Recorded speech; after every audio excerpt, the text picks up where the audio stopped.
Hi friends, ఎలా ఉన్నారు? అందరూ బాగున్నారా? చాలా లాంగ్ టైం అయిందండి వీడియోస్ అయితే పెట్టాక. ఇప్పటి నుంచి కంటిన్యూ అయితే వీడియోస్ వస్తాయండి. టైలరింగ్ ఎవరైతే బేసిక్ నుంచి నేర్చుకునే వాళ్ళు ఉంటారు కదండి, వాళ్ళ కోసం అండి ఈ వీడియో. ఇక్కడ చూడండి, నేను సింగిల్ పాదం లేకుండా డబుల్ పాదం పైన థ్రెడ్ పైపింగ్ ఎలా స్టిచ్చింగ్ చేసుకోవాలో నీట్గా బ్లౌజ్కి మీకు చూపించబోతున్నానండి ఈరోజు. ఇలా క్లాత్ని మొత్తం క్రాస్ కట్ చేసేసుకొని ఆ పీస్ని అనేది జాయిన్ చేసేసుకోవాలండి. ఇలా జాయిన్ చేసుకున్నాను. ఇక్కడ నెక్కి జాయిన్ చేసుకున్న తర్వాత ఇలా థ్రెడ్ పెట్టేసి చూడండి, క్లాత్ని ఇలా మనం ఇలా మలుపుకోవాలండి. మనకు ఆ థ్రెడ్ అనేది నీట్గా రావడానికి పైపింగ్ అనేది మనము హ్యాండ్స్ తోటి, ఫింగర్స్ తోటి మనం టైట్గా పట్టుకోవాలండి. చూడండి,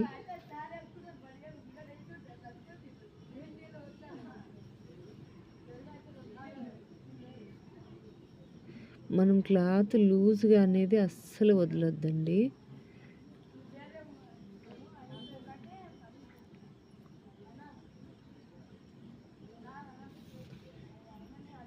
ఇలా గట్టిగా ఒకటే లెవెల్గా పట్టుకొని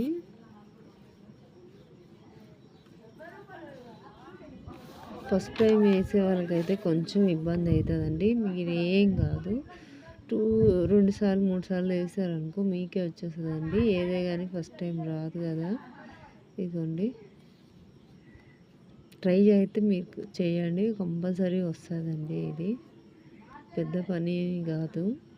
చూసి భయపడిపోతూ ఉంటాము. కాకపోతే ఫస్ట్ టైము బ్లౌజ్కి వేయకుండా వేరే ఏదన్నా ఇట్లా శాంపుల్గా కట్ చేసి మీరు ప్రాక్టీస్ చేయండి, ఈజీగా వస్తుందండి.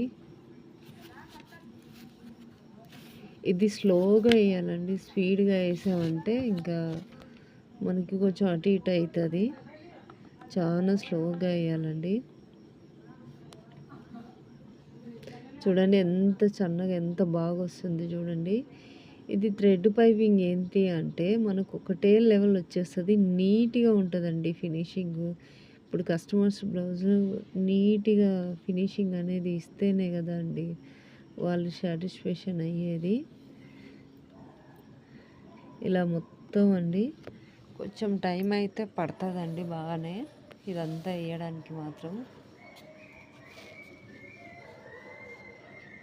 మనం ఎంత స్పీడ్ చేసామని పని కాదండి, ఎంత స్లోగా ఎంత బాగా చేసామనేది లెక్క అండి.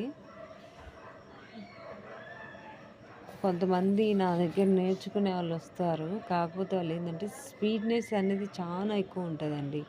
మనం నేర్చుకునేటప్పుడు స్లోగా నేర్చుకున్నాం అనుకోండి, మనకు పని అనేది పర్ఫెక్ట్గా వస్తుందండి. చూడండి,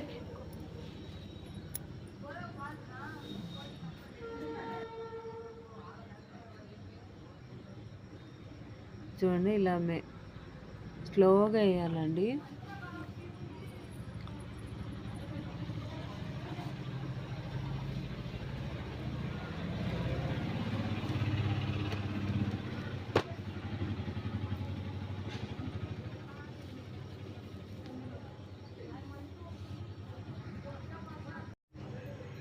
మనం నెక్కి వేసేటప్పుడు ఫస్ట్ ఇది వేస్తాం కదండి, దాని చుట్టూ మాత్రం కచ్చికలు అయితే కంపల్సరీ పెట్టుకోవాలండి.